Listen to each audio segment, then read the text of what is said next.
Hello, everyone. Okay, so it is actually August 11th, but we're gonna pretend that it's August 10th.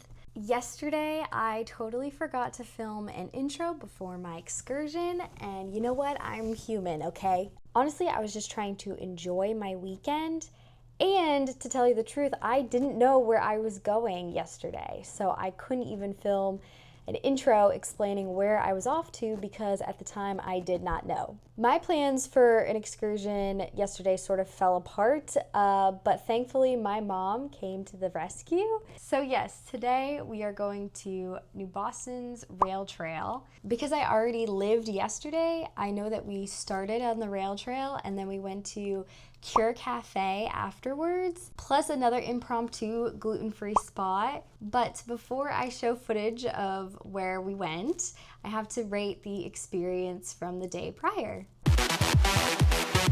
So the excursion before this one was to Dragonfly Cafe in Lowell, Massachusetts. And I won't lie, this is my favorite gluten-free dedicated spot I think I've ever visited. It was so great that even Owen said we might need to stop here every time we drive by. And I am definitely all for that. I sort of said this in the video, but to not feel the anxiety of if this food is going to make me sick and just enjoying the time with Owen, sharing off of each other's plates, that takes away pretty much all of the anxiety that comes from agoraphobia. Because if I know that nothing I'm about to eat is going to make me sick, then it feels like a comfortable place to be. Plus, the food was fantastic, the service was great, the atmosphere was wonderful, the bathrooms were nice. There's no point in delaying this further. Dragonfly Cafe gets the #1 spot. I think both of us agreed that it deserved that placement. I could totally see it there for the rest of the challenge. Okay, so let's go to the rail trail.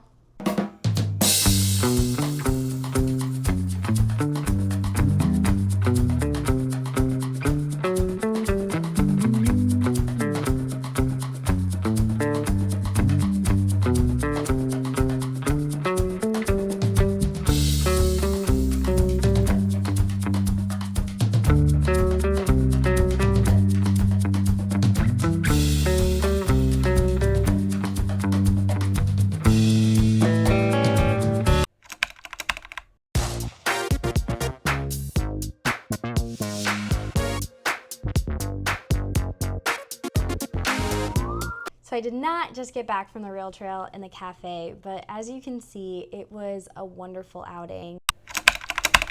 As you know, the point of this challenge is to overcome my agoraphobia, but also a big aspect to this challenge is exploring new places that I've never been before and realizing that there are a lot of places I can feel safe in. Today was a really good reminder that even though being gluten-free and being chronically ill can feel really lonely sometimes, there are places out there where I can feel comfortable, I can feel relaxed in. We found this cafe kind of in the middle of a random town, and I was sure that they were not gonna have any gluten-free options. And then to learn that most of their pastries come from a dedicated gluten-free kitchen that was local and just up the road from a family that also has celiac disease, it made me realize that I am not alone and that there are options for me. It's also just a good reminder that, you know, my agoraphobia keeps me inside and keeps me away from people and experiences.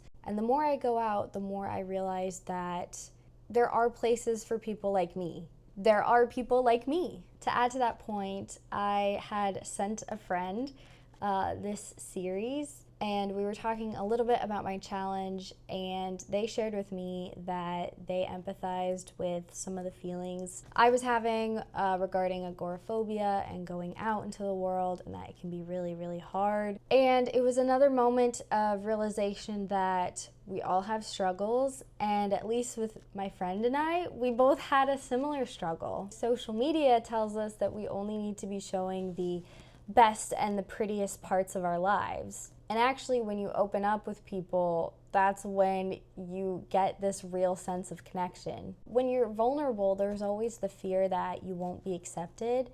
And while that is a true fear to have, The flip side of that is the feeling of connection and being seen by others. And when you have that feeling, it feels amazing. I don't know if my friend is watching this whole series, but if they are, this is a shout out to you. I love you as always. And thank you for reciprocating vulnerability. Okay, that's all for me. Talk to you soon. Love ya. Bye.